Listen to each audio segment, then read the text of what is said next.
మీ జీవితంలో ప్రోబయోటిక్ తినకల ఒక గ్లాస్ తాగితే ఇక్కడ లిమిట్ ఏం లేదు.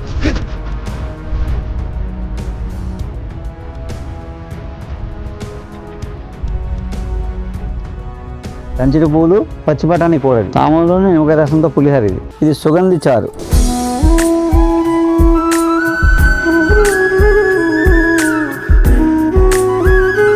దీంట్లో వైట్ రైస్ తప్ప మిగతా అన్ని కొత్త ఐటమ్స్. వైట్ రైస్, వాటర్ తప్ప. ఇలాంటి భోజనం నేను ఎప్పుడు తినలేదు. చాలా సంతోషంగా అనిపించింది, తృప్తిగా తిన్నాను.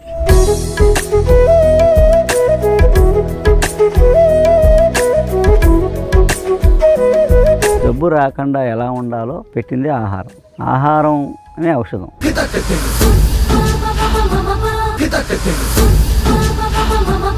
శుభోదయం. ఇక్కడ ప్రధానంగా ఏంటంటే మన లైఫ్ స్టైల్, ఆహారపు అలవాట్లు మార్చుకోవడం వల్లే ప్రధాన కారణం, జబ్బులకు మూల కారణం అదే. ఎంతమంది ఇచ్చినా అది శాశ్వతంగా పోవాలంటే మళ్ళీ మన లైఫ్ స్టైల్ ఎంతో కొంత మార్చుకోవాలి. అంతా మార్చలేము, సాధ్యం కాదు. అలాగే ఆహారపు అలవాట్లు కూడా కొంతైనా మార్చుకోవాలి. కనీసం మనం సంవత్సరానికి ఒకసారైనా అలా తినగలగాలి, లేదా వారానికి ఒకసారి, నెలకు ఒకసారి. ఆ ప్రాచీన ఆహారం మనం తినగలిగితే అది ప్రివెంటివ్ హెల్త్. ఇక్కడ మెయిన్ దానికి పెద్దపీట అనమాట. అంటే మన పాత ఆహారం 50 ఏళ్ళ క్రితం, 100 ఏళ్ళ క్రితం మనం మర్చిపోయాం మనం. ఇక్కడ ట్రైబ్స్ ఇప్పటికీ తింటున్నారు వీళ్ళు. సో ఇది ఒకసారి మీరు ఒక రోజు తిన్నారనుకోండి, దీని ఎఫెక్ట్ శరీరంలో 1 year ఉంటుంది. డిటాక్సేషన్ అనమాట. బాడీ అన్ని ఆర్గాన్స్ క్లీన్ అయిపోతాయి. ఇప్పుడు మీకు డిఫరెంట్ ఏంటంటే ఈ రోజు మీరు ఇక్కడ ఫుడ్ తిన్నారు కదా, రేపు ఇది పెట్టనంటే మేము పెట్టలేము. మళ్ళీ డిష్ తినాలంటే మళ్ళీ సంవత్సరం ఇదే రోజు రావాలి. ఎందుకంటే ఇక్కడ నేచర్లో ఏం దొరుకుతున్నాయో అవి ప్రిపేర్ చేస్తాం అన్నమాట. అలా 350 రోజులకి 350 రకాల డిష్లు ఉన్నాయి. చాలా టేస్టీగా ఉంటాయి, ప్యూర్ హెల్దీ. ఇవన్నీ కూడా మనం ఏదో ఇక్కడ మాల్లో కొనుక్కొచ్చినాయో, బజార్లో కొనుక్కొచ్చినాయి కదండి. ఎనీ ప్రోడక్ట్ ట్రైబ్స్ పండించిన వాటిని తీసుకున్నమాట. ఇక్కడే కలెక్ట్ చేసినవి, కొన్ని ఫారెస్ట్లో కలెక్ట్ చేసినవి. నిమ్మకాయ ఉంటుంది మామూలుగా, మనం నిమ్మకాయ వాడతాం. ఇక్కడ కార్నిమ్ అనే అడవిలో ఒక నిమ్మకాయ ఉంటుంది. అది నిమ్మకాయ ఇక్కడ ఆకేస్తే నిమ్మకాయ వాసన వచ్చేస్తే, టేస్ట్ వచ్చేస్తుంది. అలా డిఫరెంట్ అనమాట అండి. అలా మీకు ఏంటంటే ఇప్పుడు ఇందులో మీకు పూరి జగన్నాథ్ టెంపుల్ దగ్గర టాంకో తొరాని అంటే తర్వాని, ఒడియాలో తొరాని అయి ఉండొచ్చు, మన భాషలో తర్వాని చారు అంటాం కదా. అలాగా ఒక జ్యూస్ ఇస్తాం పొద్దున్న మీకు. అదేంటంటే గట్టి క్లీన్ చేస్తారనమాట, మంచి ఆకలి పెంచుతుంది. ప్రోబయోటిక్స్ అనుకుంటాం మనం. మీ జీవితంలో ప్రోబయోటిక్ తినకల అది ఒక గ్లాస్ తాగితే ఇక్కడ లిమిట్ ఏం లేదు. అది ఎలా చేస్తారంటే, రాత్రి అన్నం ఉంటుంది, వండిన అన్నం, ఆ అన్నంలో నీళ్ళు వేసేసి పొద్దున్న అయ్యాక నీళ్ళు తీస్తారు. అన్నంలోంచి నీళ్ళు తీసేస్తారు. నీళ్ళు తీసి మిరపకాయ, కొత్తిమీర, కరివేపాకు, నిమ్మాకులు, సైంధవ లవణం, శొంఠి పొడి, ఇవి మిరియాల పొడి వేసి చేస్తారన్నమాట. ఆ గంజిలో కలుపుతారన్నమాట. అది కొద్దిగా తాగిన తర్వాత మామూలుగా మనకి ఇప్పుడు ఏంటంటే హోటల్కి వెళ్తే ముందు సూప్ తాగి తింటాం కదా. ఆ సూపులు తాగితే ఏమొద్దు చెప్పలేం కానీ తర్వాత సంగతి. ఈ సూప్ ఏం చేస్తుంటే ముందు మీరు వెనకాల తినే ఆహారాన్ని ఎలా డైజెస్ట్ చేయాలో ముందు వెళ్ళి దాన్ని అంతా సిద్ధం చేస్తామండి. అలా క్లీన్ చేసుకెళ్ళిపోతాం అన్నమాట. తర్వాత మీకు ఇక్కడ ఒక ఇడ్లీ పెట్టాం, ఆయికుడం. అంటే మామూలుగా ఇడ్లీ ఆయికుడం చాలా చూసి ఉండొచ్చు. ఇదేంటంటే బూడిద రుంబకాయతోటి ఇక్కడ చేస్తారు. బూడిద రుంబకాయ, కొబ్బరి కూరతోటి చేస్తాం. అది ఆవిరి మీరు చూసారు, అది పెట్టాం గడ్డిలో. అది దానికి ఒక చట్నీ ఉంటుంది స్పెషల్గా. ఆ చట్నీతో తింటేనే అది బాగుంటుంది అంట. చట్నీ ఎక్కువ కలుపుకొని చాలా బాగుంటుంది. మార్నింగ్ బ్రేక్ఫాస్ట్ ఒక 10 ఐటమ్స్, ఇప్పుడు ఒక లంచ్లో ఒక 20 ఐటమ్స్ వరకు, 20+ ఐటమ్స్ తిన్నాము. దీంట్లో వైట్ రైస్ తప్ప మిగతా అన్ని కొత్త ఐటమ్స్. వైట్ రైస్, వాటర్ తప్ప. బ్రేక్ఫాస్ట్ ప్లస్ లంచ్ అన్నీ చాలా బాగున్నాయి. చాలా తృప్తికరంగా, పెరుగు కమ్మగా ఉంది, పాయసం తీపిగా ఎంతో ఆనందంగా ఉంది, కూరలు, పులుసులు అన్నీ చాలా. ఇలాంటి భోజనం నేను ఎప్పుడు తినలేదు. చాలా సంతోషంగా అనిపించింది, తృప్తిగా తిన్నాను. ఫుడ్ అయితే చాలా బాగుంది. ఎప్పుడు టేస్ట్ కూడా చేయలేదు మేము ఇలాంటి ఫుడ్. వెరైటీగా ఉంది. లెమన్ రైస్ ఏదో చేసారో చాలా బాగుంది. నెయ్యి చాలా బాగుంది. ఒరిజినల్ ఫ్లేవర్ న్యాచురల్గా ఉంది.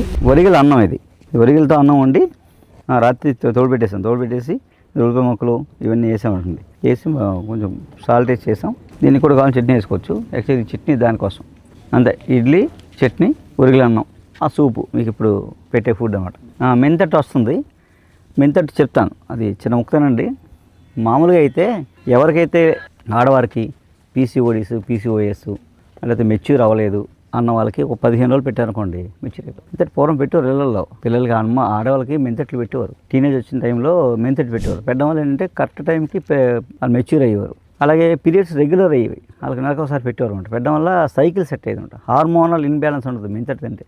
మగవాళ్ళు తింటే ఏమంటున్నారు, డయాబెటిక్ రాదు, గమ్ మోషన్స్ అలాంటివి ఏమన్నా అనుకోండి. అలాంటి వాటికి తిన్నారనుకోండి మోషన్స్ కంట్రోల్ అవుతాయి. మోషన్ కంట్రోల్ అంటే మోషన్ ఆగిపోతుండో, మోషన్ సక్రమంగా అయ్యేలా చేస్తుంది. ఎక్కువ అయిపోతుంది అనుకోండి బ్యాలెన్స్ చేస్తుంది. అసలు అవ్వట్లేదు అనుకోండి మోషన్ ఫ్రీగా అయ్యేలా చేస్తుంది. అదే ఒకటే అది మన ట్రెడిషనల్ ఫుడ్. మన ఫుడ్ అంతా కూడా ప్రివెంటివ్ హెల్త్. జబ్బు రాకుండా ఎలా ఉండాలో పెట్టింది ఆహారం. ఆహారం అనే ఔషధం. ప్రకృతి ఏ సీజన్లో ఏమిస్తుందో దాన్ని ఆహారంగా మార్చి మన పూర్వీకులు ఋషులు దాన్ని సైంటిఫిక్గా రాశారండి. మనం ఇట్లా సైంటిఫిక్ అనాలిసిస్ చేస్తే బోల్డ్ వస్తుంది ఇందులో. అలా సైంటిఫిక్గా రాసిన వంటలు ఇవన్నీ. ఆ సీజన్లో ఆ జబ్బులు రాకుండా, అలాగే లైఫ్ అంతా పెద్ద పెద్ద జబ్బులు రాకుండా ఉండడానికి పెట్టిన కాన్సెప్ట్ అన్నమాట. ఇది బూడిద గుమ్మడికాయ, ఇదేమో కొబ్బరి. ఈ రెండు కలిపి ఈ డొక్కల్లో పెట్టారు కదా, ఈ ఆకులు కూడా పనసాకుల్లో పెట్టారు. ఇది ఇలా గడ్డి పెట్టాము, కింద నీళ్ళు వేసాం. ఆ నీళ్ళ నుంచి ఆవిరి వస్తామండి. ఆవిరి వచ్చి ఆవిరి మీద బాగా ఉడికి గట్టి పడతాయి. ఇది మెంతట్లు ఇవి కొంచెం చేదుగా, కొంచెం చిరిచేది ఉన్నా మంచిదండి. ఇది చాలా చట్నీ కలుపుకుంటే ఏమి అనిపించదు, తినచ్చు. ఇది మాత్రం లిమిటే, ఒకటే ఇంకోటి అడిగితేమో కథ ఇస్తాం. లోపల రుబ్బురోలు ఉంది, మెంతులు ఉన్నాయి, పొయ్యి ఉంది, రుబ్బుకుని అట్లీ వేస్ట్ అయినా వేసుకోవచ్చు. హాఫ్ సరిపోద్ది, ఒకరికొక హాఫ్ సరిపోద్ది. మెంతులు నానబెట్టి వారు రుబ్బుతారు. జీలకర్ర కారం ఉన్నాయి, సాయంత్రం ఉప్పు జీలకర్ర కారం ఉన్నాయి వేసి కలిపేసి అట్టు వేసుకోవడం చిన్నట్టు. ఇందులో హాఫ్ ఎట్లో హాఫ్ సరిపోద్దు, అక్కడ వారానికి ఒకసారి చాలు. ఇప్పుడు నేను చెప్పానండి, మీరు మెంతులు ఎక్కడికి తెస్తారు? బజార్లోకి వెళ్తారా? సంకనాకు పోయింది ఆ వంట, ఎందుకు పోయింది? అది ఫీజు కొట్టేసింది.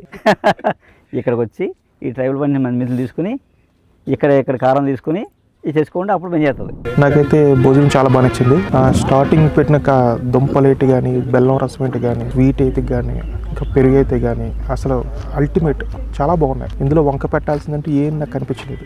భోజనం అయితే మాత్రం చాలా బాగుంది సార్. ఇటువంటి భోజనానికి జీవితంలో ఇదే ఫస్ట్ టైం తినడం అనేది. పెరుగు కానీ, ఆ నెయ్యి కానీ, ఆ టేస్ట్లు మేము ఎప్పుడు తెలియదు మాకు. యాక్చువల్గా ఆ కర్రీస్ కూడా ఇప్పుడు వడ్డించిన వాటిలో ఒక్కటి కూడా మాకు పరిచయమైన కర్రీ అంటూ ఏదీ లేదు. ప్రతిదీ కొత్తగానే ఉంది. ఇంకా అసలు ఆ దుంపను, ఆ చెరుకు పానకం అయితే అసలు ఆ టేస్ట్ చెప్పలేము. ప్రతిదీ కూడా చిలకడ దుంప పాయసం అని చెప్పి ఇచ్చారు.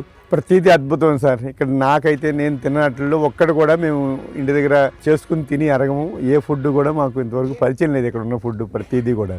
అంతే తప్ప నేను చేసిన వరంగారు మెంతటిని తిన్నాను అనుకోండి, అది వరంగారట్టు కాదు. ఈ మెటీరియల్ ఏ సీజన్లో కలెక్ట్ చేయాలో ఆ సీజన్లో కలెక్ట్ చేస్తారండి. అది ఇక్కడ ప్రధానంగా జరిగేది.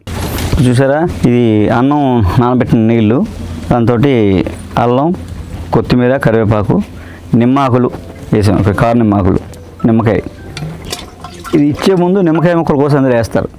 తయారు చేసేసి ఇచ్చే ముందు నిమ్మకాయ ముక్కలు చక్రాల్లో కోసేస్తారు. పెండరండి, అంటే ఉప్పు కారం పులుపు ఉండాలి కదా, అందుకని ఉప్పు ఏమో సాయంత్రంలోను, కారం అది మిరియాల కారం అన్నమాట, నిమ్మకాయ పులుపుకి.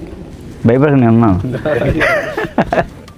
కావాలంటే మళ్ళీ ఇస్తాను నేను, అంటే మీరు జస్ట్ టేస్ట్ అవుతారని. అంటే ఒకేసారి అన్నప్రసన్న రోజు ఆవకాయ పచ్చడి పెడితే ఏమవుద్ది? మొహమాటం లేదు, బాగోపోతే చిప్ చేసి పక్కన పెట్టేయచ్చు. ఇది కొండ ఇక్కడే ఉంటుంది, మీకు కోసం తాగేయచ్చు. భోజనం ముందు నెయ్యి తాగాలన్నమాట. ఆ నెయ్యి తాగడం వల్ల జీర్ణశక్తి, మేధాశక్తి, చాలా జబ్బులు రాకుండా పైల్స్ అలాంటివి కూడా రావాలన్నమాట అండి. అందుకు ఘృతాపానం చేస్తాం. మేధస్సు బాగా పెరుగుతుంది, కొలెస్ట్రాల్, ఫ్యాట్లు అలాంటివి రావు. ప్యూర్ ఆవు నెయ్యి, ఒకే ఆవు నెయ్యి తీసుకోవాలన్నమాట, అది కాన్సెప్ట్. అలా ఘృతాపానం అది. తర్వాత కందమూలాలకి ఇది చెరుకు పానకం, బెల్లం పాకం అనమాట, అది వేసి తినాలన్నమాట. తర్వాత అష్టగుణ మండం అని బియ్యం, పప్పు, మిరియాలు, శొంఠి, చాలా టేస్టీగా ఉంటుంది. అది విపరీతమైన బలం ఉంటుంది. జ్వరం వచ్చి తగ్గిపోయిన తర్వాత నీరసం ఉందనుకోండి, ఏదైనా జబ్బు చేసిన తర్వాత నీరసం వచ్చిందనుకోండి, ఆ నీరసంగా ఉన్న వాళ్ళు పెడతారు. ఒక వారం 2 రోజులు పెడితే మంచి కింగ్ అయిపోతారు అనమాట. మామూలుగా కూడా నీరసంగా ఉన్న వాళ్ళు తిన్నారనుకోండి, వెంటనే బలం వస్తుంది, బాగా వెంటనే ఎనర్జీ. ఆయుర్వేదంలో మంచి ఫుడ్ అష్టగుణ మండం, అంటే 8 రకాలు వేస్తారు. మనలో బాడీలో ఉండే సప్తధాతువులకి పనిచేస్తారన్నమాట. అందుకని చాలా టేస్టీగా ఉంటుంది. తర్వాత ఇది పులగం, ఇది మామూలుగా రైస్. ఈ కర్రీ ఏంటంటే బంగాళదుంప అని జలబ్రాహ్మి కర్రీ, కొంచెం చిరిచేది ఉంటుంది. జలబ్రాహ్మి మెమరీ పవర్ అన్నాం, మెమరీ పవర్ కాదు, బంగాళదుంప అని ఈ జలబ్రాహ్మి కలిపి తింటే ఒళ్ళొప్పులు తగ్గిపోతాయి. మామూలుగా బంగాళదుంప తింటే ఒళ్ళొప్పులు వస్తాయి, ఈ 2 కలిపి తింటే ఒళ్ళొప్పులు తగ్గిపోతాయి. అలాగే కంచెడి పూలు, పచ్చి బఠానీ కూర, ఇది సామాన్లోని నిమ్మకాయ రసంతో పులిహోర. ఇది సుగంధి చారు, సుగంధి సోడాలు తాగుంటారు మీరు, సుగంధి డిగ్లు, షర్బత్తులు తాగుంటారు. ఇక్కడ సుగంధి చారు రసం అనమాట, సుగంధి రసం. సుగంధి వేలంటే మొత్తం చెక్క ముక్క కట్ చేసి వేసేయడం కాదండి, పై బెరడు తీసి జాగ్రత్తగా ఇక్కడ తవ్వి బెరడు తీసి వాటితో చారు కాసాం. భోజనం అయితే చాలా బాగుందండి. ఇన్ని రకాల మీద ఏం తిన్నామో కూడా మాకే తెలియదు, కానీ మేము బాగా తక్కువ తినిమాననే తినలేకపోయాం. అసలు అన్నీ బాగానే ఉన్నాయండి. ఈ భోజనం కూడా ఫస్ట్ టైం అండి. ఈ రుచులు తినడం ఇలాంటివి ఉంటాయా అన్నది ఫస్ట్ టైం అండి తినడం. చాలా బాగా అన్నీ అరేంజ్ చేసి బాగా చూసుకున్నారండి. తర్వాత ప్రతి ఐటెం టేస్ట్ చూశానండి, చాలా బాగున్నాయి. తర్వాత లాస్ట్లో ఒక పాయసం అని ఇచ్చారు, చిలకడ దుంపలు అన్నది. అది ఇప్పటికి వచ్చి మాకు ఇలా చేస్తారనేది ఐడియా లేదు.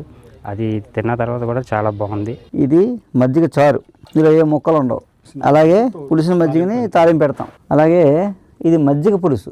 మజ్జిగ పులుసు చాలామంది తెలుసు తెలీదో ఏం చేస్తారంటే కూరగాయ ముక్కలు సాంబార్ లాగా కూరగాయ ముక్కలన్నీ మగ్గించేసి చింతపండు పులుసు వేసి మజ్జిగ వేసి తాలింపు పెడతారు.